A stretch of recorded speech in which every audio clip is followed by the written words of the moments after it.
Alors Pierre, je suppose que la joie est immense au coup de sifflet final. Oui, elle est immense, mais elle est sereine. On avait bien travaillé, on était assez sûr de notre coup, je dois dire, sans arrogance du tout, hein, parce qu'on a vu d'ailleurs sur le terrain à quel point cette équipe d'Andermonde est dangereuse, surtout sur la fin du match. Donc, mais nos joueurs étaient vraiment prévenus du scénario. Donc voilà, on est très contents, on a l'impression d'avoir bien fait le boulot. Et après la victoire en demi-finale, est-ce que vous n'aviez pas peur d'avoir joué le match abouti? Est-ce que vous pouviez repartir sur une finale? Oui, tout à fait, parce qu'on n'a pas laissé trop de plumes dans la demi-finale. Et là, c'est pas manquer de respect au Kituro, qui est une très très belle équipe. Mais bon, par chance, je dirais, on a joué sur notre terrain, on a peut-être l'habitude de jouer sur du béton. Donc voilà, on a joué ce match, mais sans trop de blessures. On avait eu des blessures, mais avant, malheureusement. Il y a un certain nombre de joueurs qui sont pas rentrés dans la liste des 22, auxquels on a beaucoup pensé aujourd'hui, mais qui vont faire en tout cas la fête avec nous, parce qu'ils ont bossé avec nous pendant toute la saison. Mais après le Kituro, non, on était bien, on était prêts. Et tactiquement, il y a eu quelques petites surprises, notamment Simon qui a été repositionné à l'arrière. Mais Simon, ça fait un moment qu'on le positionne à l'arrière. On a eu des problèmes cette année, on a beaucoup tâtonné, on a beaucoup essayé. Et puis finalement, chacun a retrouvé un petit peu sa place naturelle. Simon à l'arrière, Jérôme Co à l'aile, Gaëtan Van Obel qui est revenu sur la fin de saison en 10. Voilà, c'est des gens avec lesquels on va pouvoir continuer à travailler. Et qu'est-ce qui va se passer maintenant? Tu continues ou je ne sais pas, c'est la fin d'un cycle ou le début d'une belle histoire? Alors si on était au football, je te dirais maintenant il faut que je discute avec le président, je te ferai de la langue de bois, etc. Bon, malheureusement on n'y est pas et je suis probablement le meilleur coup sur le marché puisque on ne me paye pas grand-chose. Donc voilà. Non, j'ai envie de continuer parce que c'est des gamins qui sont attachants, adorables. On a eu des moments difficiles, mais on a une vingtaine, 20-25 joueurs qui sont extrêmement sérieux à l'entraînement, qui sur le plan physique, grâce au travail et je voudrais vraiment les citer tous les deux, Nicolas Clapinson a fait à la fois sur la préparation physique et avec les avants, et notre collègue samoan Alan Danielson qui a travaillé avec les trois quarts. On a vraiment un groupe qui a bossé pendant toute l'année. Voilà. Avec eux, on pourra aller loin. Maintenant, il faut s'agrandir. Il faut un banc plus profond, plus profond pour être un peu moins tendu pendant certaines parties de la saison. Voilà, merci.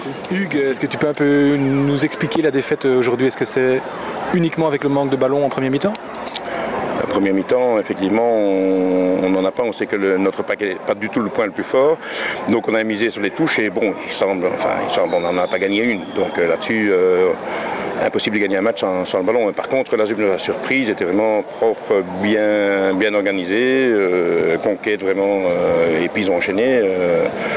Avec un essai qui est vraiment casquette sur un ballon de relance. Mais bon, il marque 20 points en première mi-temps. Effectivement, nous, on ne renonce jamais. Je veux dire, on est maladroit, on n'est pas du tout dans les 20 premières minutes. Mais n'empêche, même pendant les 40 premières minutes, n'empêche qu'on lâche rien. En deuxième mi-temps, ils reviennent et on essaye de lancer du jeu. Comme on s'est fait, c'était la seule solution pour nous en sortir, c'était envoyer du jeu parce que le pack est vraiment jeune. Quand on a un moyenne d'âge 22 ans, des joueurs inexpérimentés, il y en a, pour la plupart ne jouaient pas au rugby il y a 2 ans, n'ont pas fait d'école de jeunes, donc on n'a aucun repère technique individuelle en développement.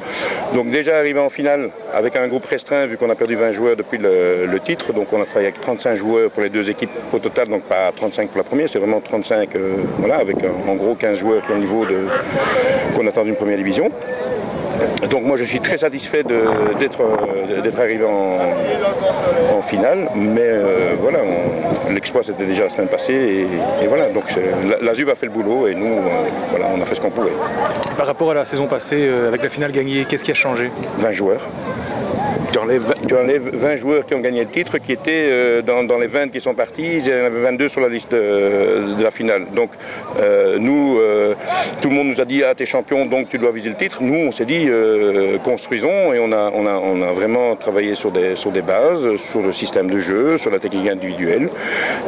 Pour continuer, on a fait appel maintenant à l'entraîneur des avants de Lille, qui viendra 3 fois par mois. Et on veut vraiment créer un partenariat tant au niveau de l'école de jeunes sur les U15, U17 U17, U19 qui auront aussi un partenariat avec Lille Métropole et nous avec l'équipe réserve où on va faire des entraînements communs et on va aussi travailler avec Réchelle et Espoir de chez eux. Donc nous on savait qu'on construisait. L'équipe est jeune, donc on se dit que les 5 années qui viennent sont des années où des Normands devraient se retrouver systématiquement en play-off. En tout cas, ce sera l'ambition et viser les titres comme la ZUB et comme d'autres. Et est-ce que le groupe va justement beaucoup changer pour la saison prochaine? Eh bien non. Justement, ça c'est la grosse différence. C'est-à-dire que les 35 restent a priori, enfin peut-être 1 ou 2 Australiens qui repartent, mais on a 10 juniors qui montent. Et dans les 10 juniors, tous sont quasiment joués déjà en réserve. Et certains ont vraiment le potentiel de l'équipe première. Donc on va partir sur un groupe plus élargi. Et aussi avec le partenariat avec Lille que je compte mettre en place, les joueurs qui ne seront pas repris dans le groupe s'ils montent en Pro D2, ou en tout cas il y a un potentiel de joueurs. Donc je compte sur une dizaine de joueurs venant de là. Et puis aussi, je pense que la finale a montré que tant la ZUB que nous voulions jouer au rugby, un rugby de mouvement, et que s'il y a des joueurs de Bruxelles qui veulent nous rejoindre pour participer à cette expérience, ils sont vraiment les bienvenus. Merci. Je t'en prie.